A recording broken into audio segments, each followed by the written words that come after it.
Coming up next on The Voice of Alabama Politics, kids count, don't they?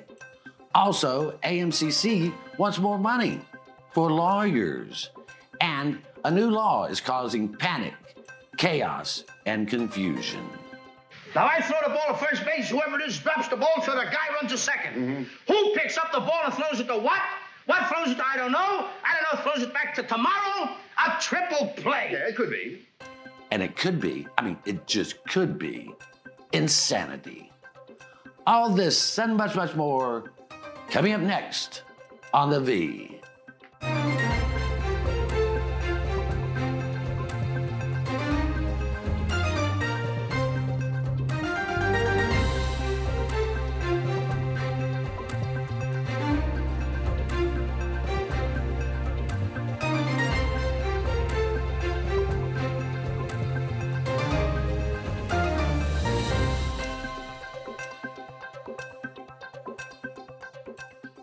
Welcome to The Voice of Alabama Politics, where we tackle the tough issues so you have the hard facts. I'm your host, Bill Britt, and as always, I'm joined by Susan Britt, research guru extraordinaire, and the ever vigilant Josh Moon, investigative reporter and columnist at APR. Welcome. Hi, guys. Hey, man, I know I haven't paid you yet for these intros, but I'll get the check to you this week. I'll put it on your account. I wish you would. Nobody else is paying me.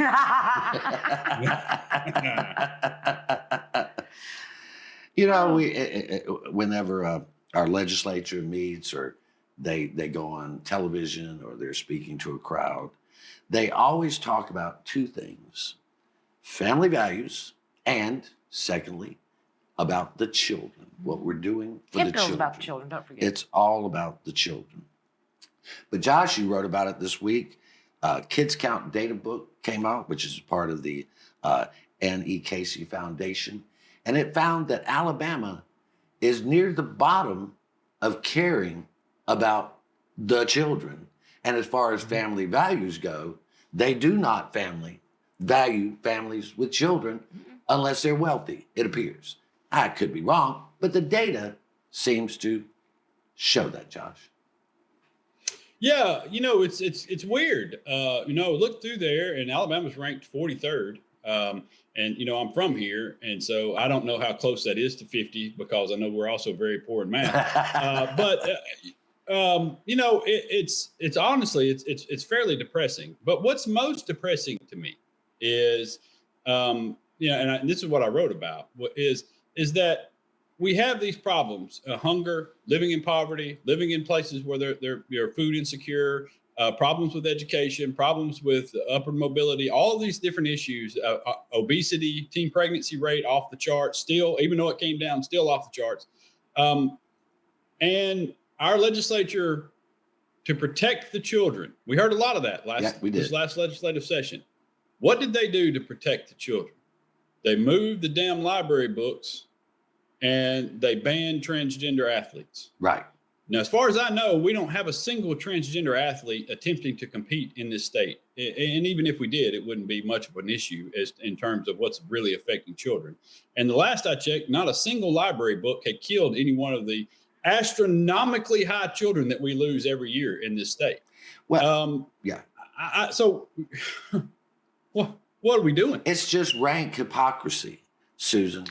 It is. I mean, this report revealed that uninsured children, teen obesity, and in child and teen death rates, Alabama ranks shocking 41 per 100,000 compared to the national average of 28.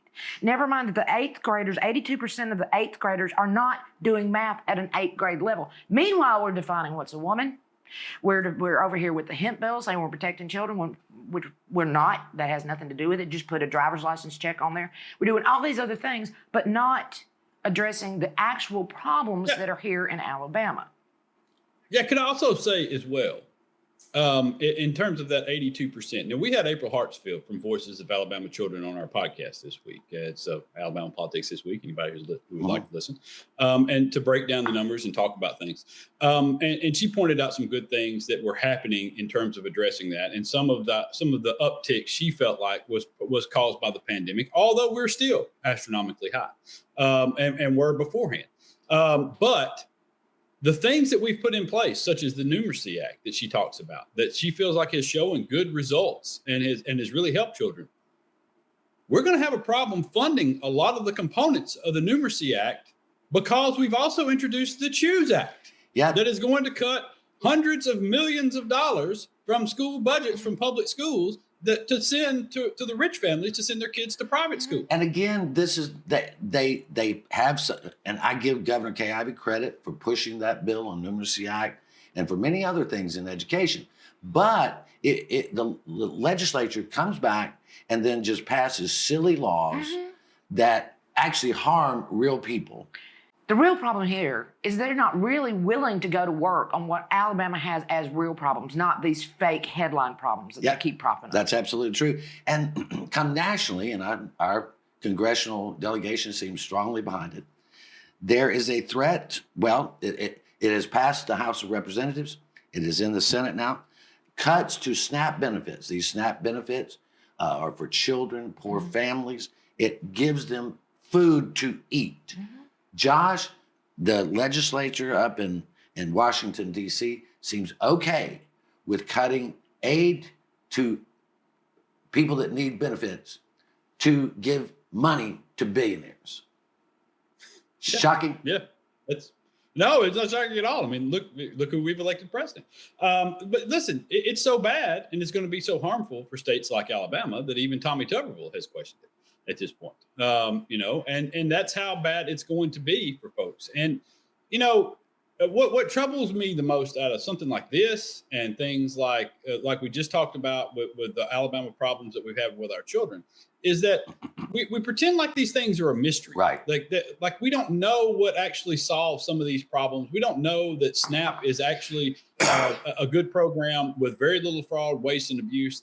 I mean, there's very little. You can see the studies. You can go online and find the stuff if you're actually interested in it. And they do these investigations yearly into investigations into what is actually being wasted and how much fraud there is. And so these things help people, and we know this. And these other programs that we're going to have to cut help people, and there are ways to solve these problems that other states are solving.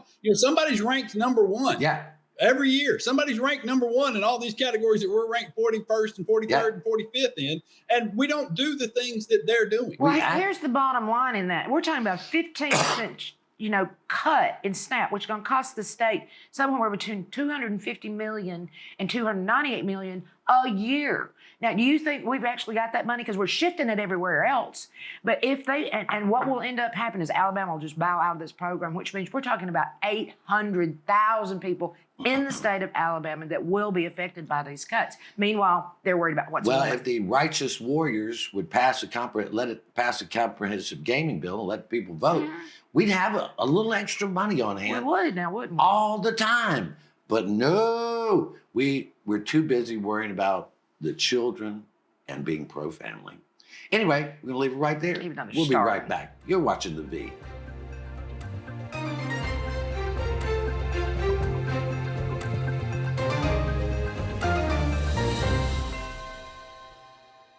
Your home is your most valuable asset. But what if someone tried to steal it from you? Property fraud is one of the fastest growing areas of fraud in the country today. As a district attorney, I've seen firsthand the devastating effects of property fraud. That's why I'm proud to support the Montgomery County Probate Court's REACT program. REACT is designed to protect your property and to give you peace of mind. By signing up, you'll receive an email notification if a document is filed against your property. This program is a game changer. It has the potential to prevent fraud and protect countless homeowners throughout Montgomery County. So don't wait. Sign up for REACT today and protect your home. Protect your home with REACT. Sign up today. Alabama has a hands-free driving law, and that means you can't hold your mobile phone while making a call. Oh, and no writing messages, recording, or watching videos either. Plus, you can only use a single button or swipe of a finger to answer a call. So what's a driver to do?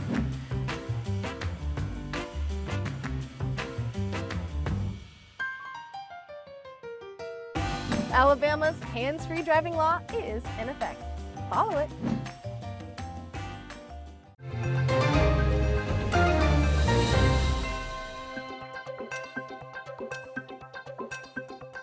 Welcome back to the V, the voice of Alabama politics. I'm going to try to remain calm. No, you're not. Because I am so angry about this law. This is HB 445, which banned smokable hemp products that had been legal in this state since 2018. It also makes it a Class C felony for someone to own or possess or sell these hemp products that were available since 2018. And Susan, it is a misdemeanor if you are caught in possession of marijuana. Misdemeanor. This law makes it a Class C felony, which is almost as bad as having heroin, LSD, and those products in your possession. Now, what makes me so angry, and don't miss this point, is that I know people, and I've heard from hundreds of people who have been able to use these hemp products, smokable hemp products, to alleviate PTSD, suicidal tendencies, alcohol addiction, and other maladies that it cures for them. But you don't give a damn about people, Andy Witt and your ilk. You took this away from them and did not give them any alternative except to go to the black market or be called felons. What is wrong with you? You sit on your moral high ground and somebody needs to knock your ass off your horse. Susan, what do you think? I agree. And when you can go, I mean, this is a federally recognized legal product that we've now made illegal, that you can spend more time in prison for this than you can heroin. Yeah. This is outright. The thing through on this was absolutely busted. They've got two different dates in there when it becomes effective. This was thrown together. It was not thought through. And it's a terrible bill. I mean, now you've got Steve Marshall threatening to do this beginning July 1. Yeah. You know, instead of that's one of the two, which is the other date is January 1 before they'll have the regulations ready to enforce it's all confusion. It's just scrapped together because of an emotional outburst. Yeah. That's all it was. Josh, and it says that the law goes into effect on July 1st, 2025, which is right around the corner. But it also says that the regulations and the governance and all this enforcement and all that doesn't go into effect until January 1st, 2026. This is Steve Marshall making an arbitrary, in my mind, decision. We called the ABC board, APR called the ABC board, and they said, well, basically, whatever Marshall says. And it was the legislature that decides when bills take effect and provisions take effect, but it was so poorly written, so unevenly harsh that they don't even know, but they're going to cause people to become felons or go to the black market because they can't get it together, and there's a no man's land for 6 months, but that's gone now. Businesses don't even know when they have to close or get rid of things. Because it's not in there. It's not. Yeah. I mean, it's, you know, are you telling me that our state legislature wrote a bad bill? I am shocked. This is the worst one I've seen. It is terrible. It is particularly terrible because and I'll tell you why it's so terrible. And I think this is, just to kind of encapsulate everything here. It's so terrible because it affects so many people. Yep. It affects so many good people that were doing something that was very legal for the last 7 years, at least. And it does so haphazardly in a way that they couldn't even figure out. They had to go to the AG to figure out what they had written in this thing. And I don't necessarily fault Steve Marshall in this particular thing. I understand that they're I mean, they looked at it and said it was July the 1st, January 1st. I mean, this is the legislature. It's all on the legislature. It's on the people who wrote this bill. It's on the compromise that was supposed to have taken place, but didn't take place behind closed doors.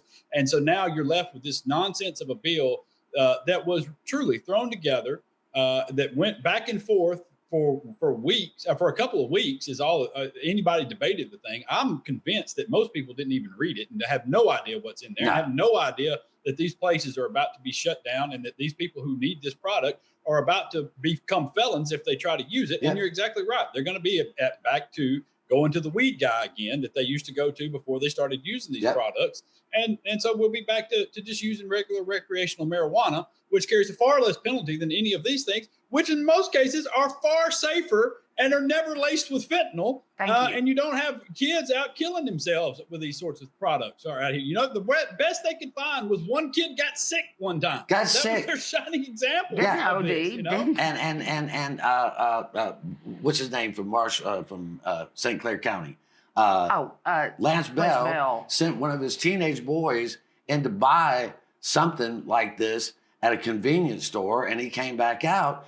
I mean, that's kind of, that's a little setup there. I mean, he didn't have any problem taking his kids to Hooters when they were children. Why does he have a problem with them going into a convenience store? Well, here, once again, is my problem with it. How many flaws are in any of the culture war bills that they have? Yeah. How many flaws? You know why? Because they sat down and thought those through.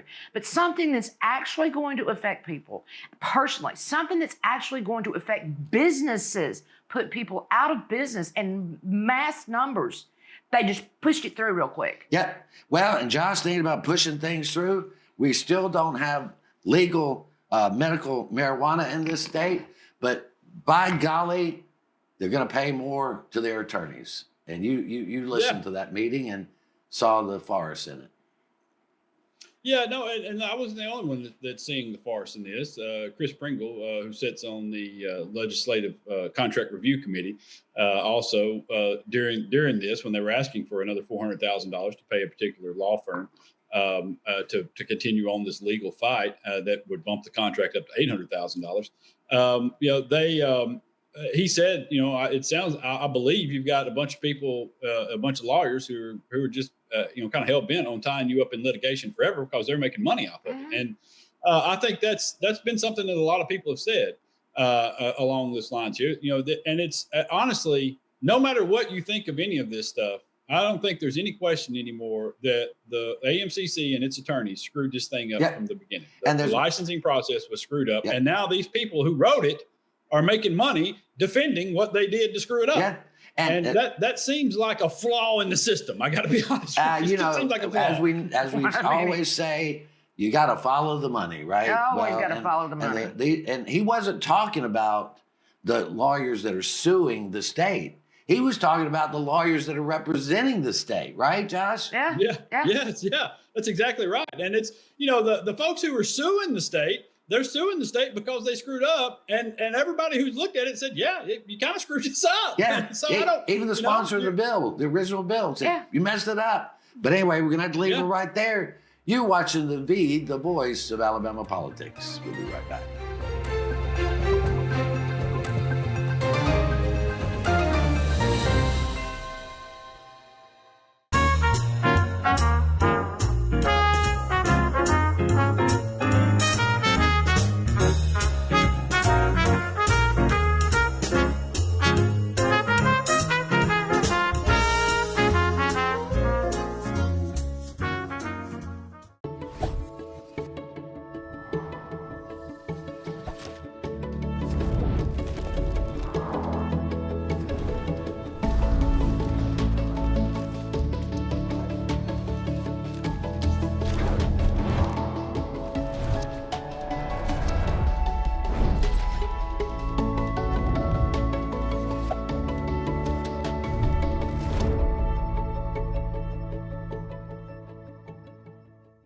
Alabama has a hands-free driving law, and that means you can't hold your mobile phone while making a call.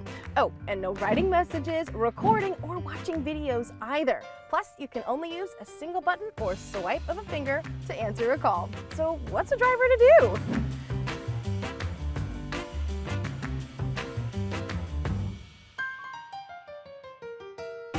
Alabama's hands-free driving law is in effect.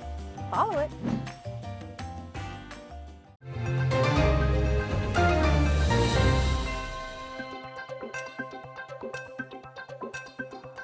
Welcome back to the voice of Alabama politics.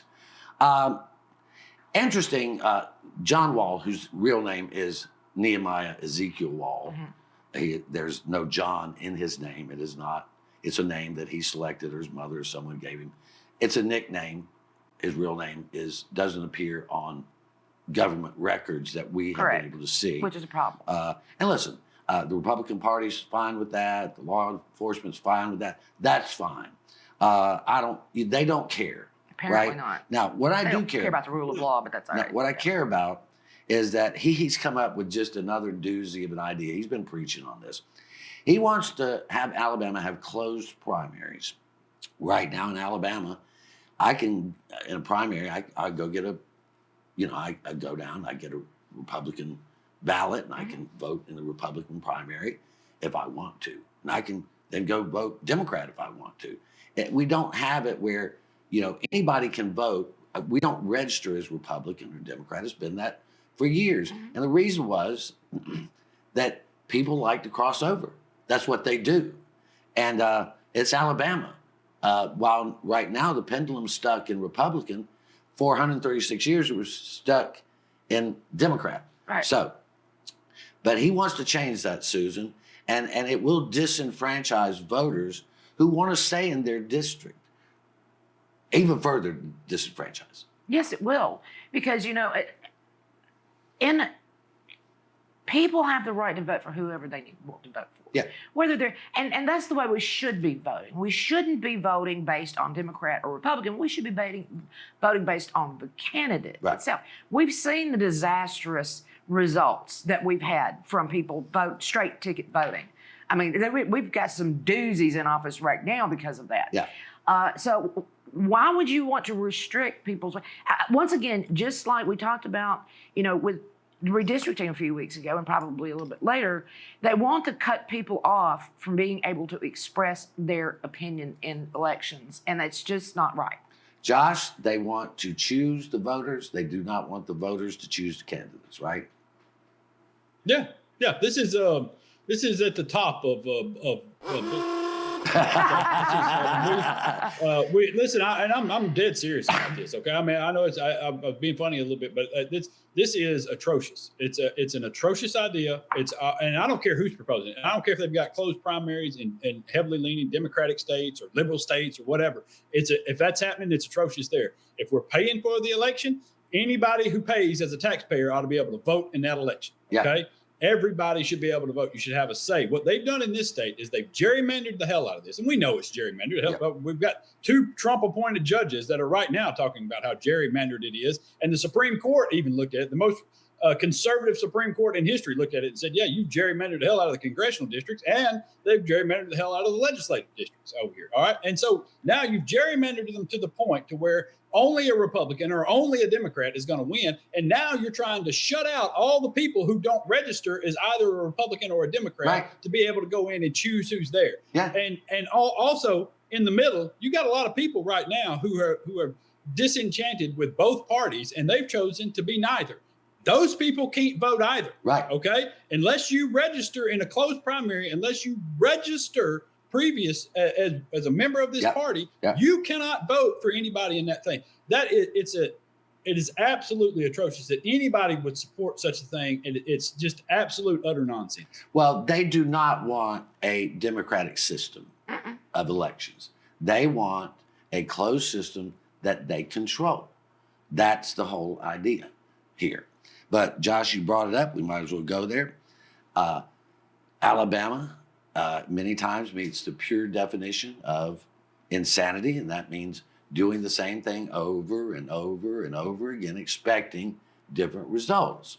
So last week, Steve Marshall and Wes Allen, our Secretary of State, have announced that they've asked the Supreme Court of the United States to rehear a redistricting case that has already been heard. If that's not insanity, I don't know what is. They've heard it twice already. Yeah. I mean, how much more money are we going to pour into the word no? No, you're redistricting the wrong way. Go back and do it the right way. I'm sorry. You're going to have to give up 2 districts. All right. It's just get over it and go get it done. I mean, my God. If you have 10 apples and you have to give away 2, aren't you still ahead? Yeah. I mean, Josh, you really looked at this and scrutinized it, and you brought up the salient points already, but this is just ridiculous that we're going there again. Yeah, and I don't want it lost either that we're not doing this because we just made a math mistake.